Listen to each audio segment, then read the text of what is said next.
couple of days ago, an article came out titled Virtual Reality and Robotic Tackling Dummies, and it really detailed how the Dartmouth football team, spearheaded by their head coach Buddy Stevens, is on the forefront of innovation in regard to how we change our practice habits and player safety in the game of football today, which is becoming an increasingly important topic as we discuss football.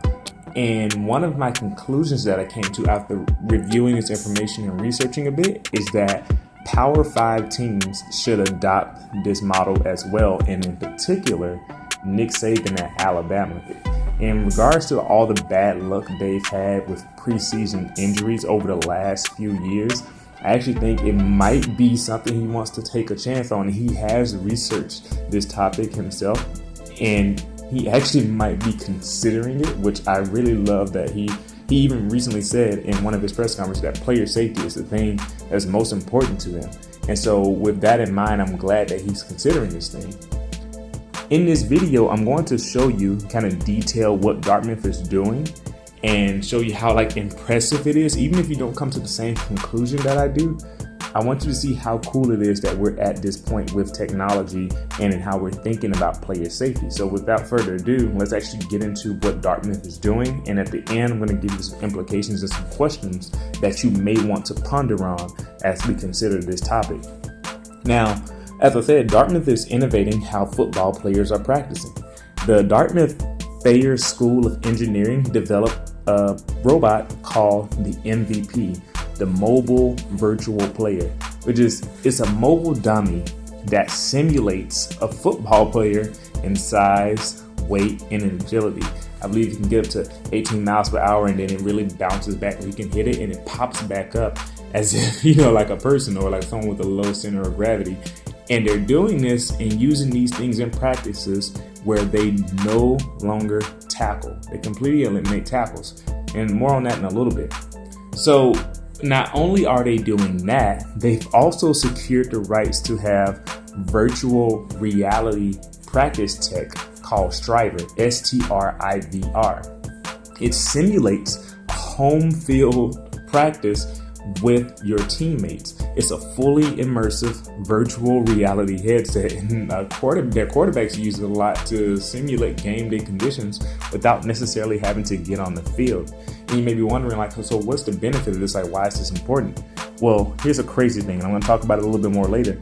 Their injuries after they started this fell 80%. So less hitting during the offseason led to healthier and longer lasting players throughout the season.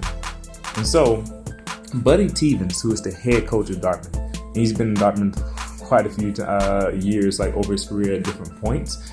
And they were struggling when he at first came back to the team in 2005, and he was almost on the cusp of, being out of there really. But he decided to make some changes.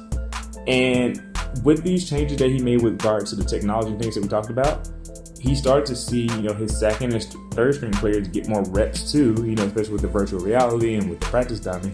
And while at the same time, their players were getting safer and they were getting healthier. Now, he started to think about this after hearing about Mike Webster's story, which was a former NFL player who, after playing many seasons and basically never missed a game in the NFL, he came home with CTE symptoms, which wasn't known at the time, and it really wrecked his life, which he's actually one of the players which the concussion movie was really all about, and kind of who brought the forefront of how football is very dangerous for the brain. After hearing that story, he really started thinking about it. And Buddy Stevens, through this and a few other things, they basically eliminated tackles completely before the 2010 or 2011 season at Dartmouth. They studied tackling very, very hard, did a lot of extensive research, and they had their players practice on dummies. Amazingly, they cut out missed tackles in half that season. Their missed tackles dropped by half. You would think that without practicing or hitting in practice that they would start to miss more tackles. No, they actually decreased the amount of missed tackles they had. And in that season, they went 6-4. And it was their first winning season since 1997. Not only that, their injuries were reduced by 80%. In the 2015 season, keep this in mind, they had 10 starters on defense who started at the beginning of the year that started at the final game of the year against Princeton.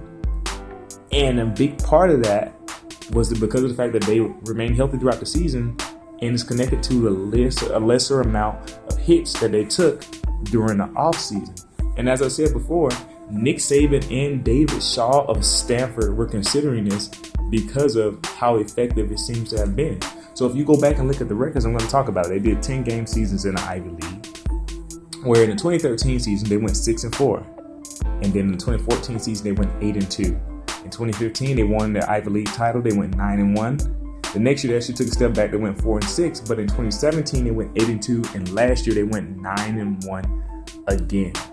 And they had consistently one of the better defenses in the league throughout that reign there. And so you're starting to see like, there seems to be some merit to how they're doing things over there in Dartmouth. And I can't talk about this discussion without talking about how he isn't the first person to eliminate tackles. There was another coach who died at the age of 91, John, excuse me if I mess up his name, Gagliardi, who was St. John's coach, who was the winningest coach in college football history, won 4 Division III national titles. This is in Division III, so some people might discredit that, but still it's impressive. 489 career victories. He did not allow tackling in practice. He also didn't require that they have a playbook, and their quarterbacks called all the plays themselves. And he didn't require any strength and conditioning workout. So he was very, very, very like pushing or going on the forefront with this, with how he did things in practice. But I say all to say that this isn't just something that just popped out of nowhere and it's like a one-off type deal. There seems to be like a precedent for when you increase the amount of safety that players have, their performance and longevity increases as well. Now, the interesting thing is this hasn't really been done on the wide scale in D1, which is going to be one of my implications that I'm going to have you think about. So, as I said before, I'm going to reiterate. After Teven's first year of no tackling, the injury rate fell 80%. In year 2, the concussion rate fell 58%. And since 2014, Dartmouth has won 76% of its games. If those results don't speak for themselves, I don't know what does. So the obvious question is, will this work in Division I? I say, and this is me personally, let's experiment.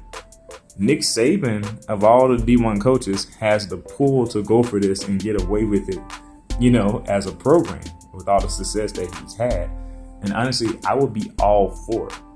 If anybody can perfect it, which is really interesting, people don't give Saban the credit that he does for innovating things and really thinking about moving forward and blazing trails. I believe Saban can do this. If anybody can perfect it, Saban can. And so that leads me to say, what do you think about this topic? Do you think college football should head this way, or should they at least give it a try? And do you believe Nick Saban has the ability to make this happen? I would love to hear your thoughts. I really want this to be a great discussion video. I want to see the comment section flooded here so that we can respond and go back and forth on it.